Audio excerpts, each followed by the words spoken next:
My Spoken English 1.2 Unit 6.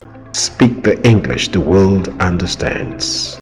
The long sound of letter E. Do you remember the short sound of E? It's E. E. E. You can learn more about the short sound of E in Unit 5. The long sound of E is even simpler than its short sound. Why did I say that? The long sound of E is the same as its name, E. E. E. I'm so sure you can say it. E. E. We have the sound of E in Eden. Eden.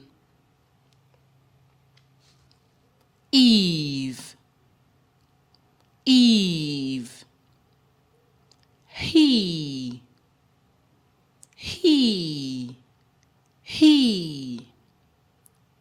Jean. Jean. Pete. Pete. The long sound of E is E. Speak the English the world understands.